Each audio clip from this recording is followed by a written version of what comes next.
have some of this beautiful old growth mahogany. You can see how nice and wide these boards are.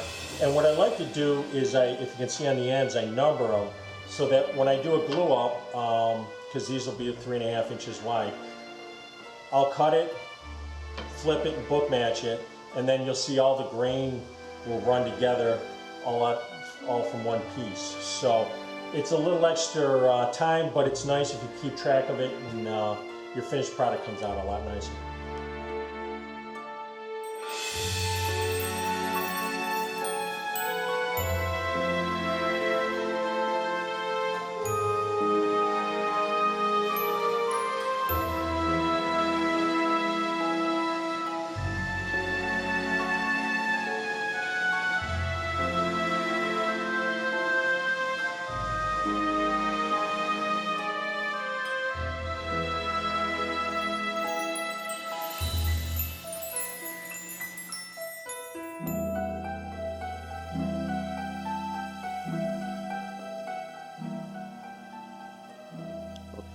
I'm cutting these small details in the corners here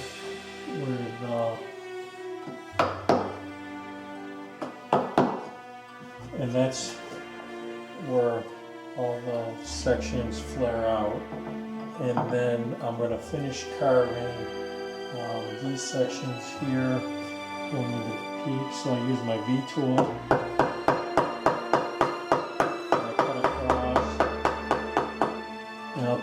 I'll take several passes on that until I bring it down to this level.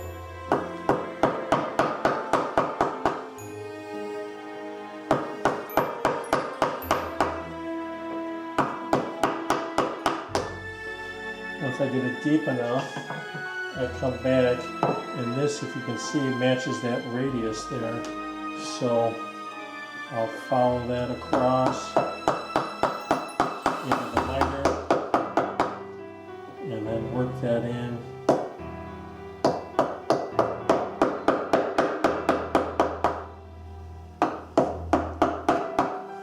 And you can see I'm working that in there, and I'll just run that tool on its side.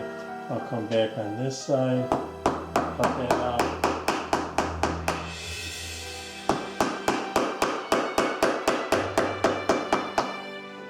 Come back in with my V-tool, make another cut, and then I'll finish these off nice and clean, and they'll end up looking like these corners here. And then I'll have this top part all finished up.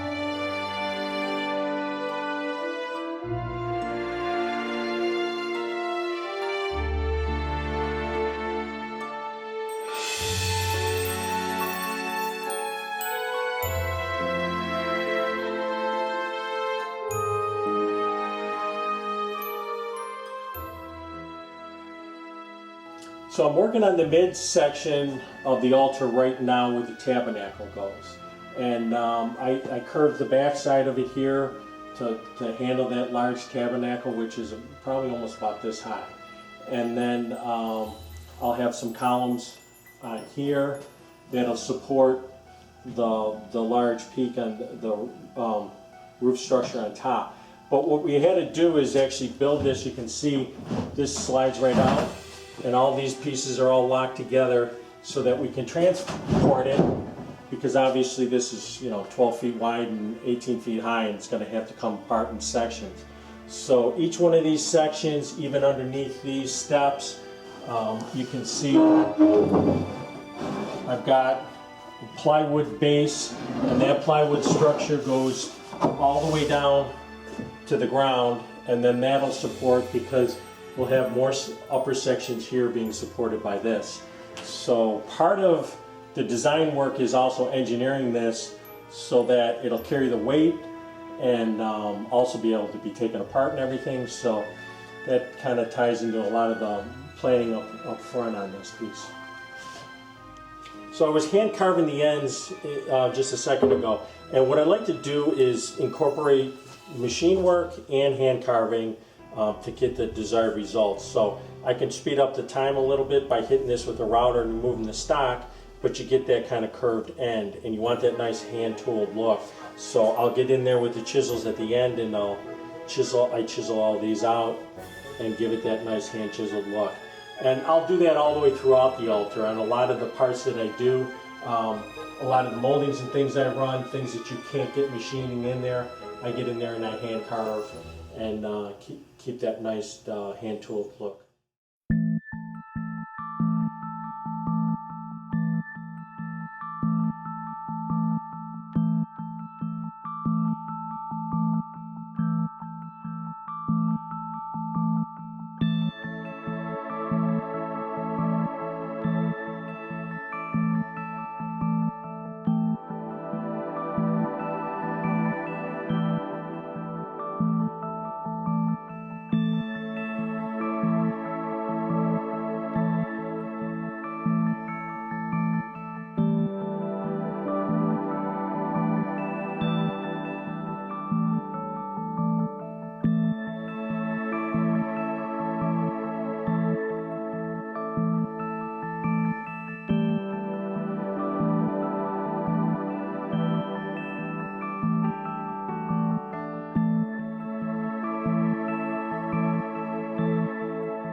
Altar and the ambo are already at the church. Brett sprayed them and lacquered them and got them all finished up and dropped them off. And he picked up the high altar yesterday and left me this section of it. This is the midsection. We finished up all the carvings on here, and we've got a carving that's going in the center. And then the next move, we've got just a couple days left. We've got them all in parts. We're going to start assembling them together.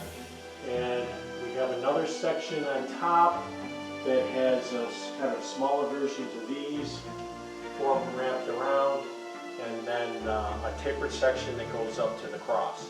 So when we have that complete, right now I think we're around 12 feet. We'll probably be around 17 feet on this section, and this is up about 7. So we'll be somewhere around 26, 27 feet when we finish up.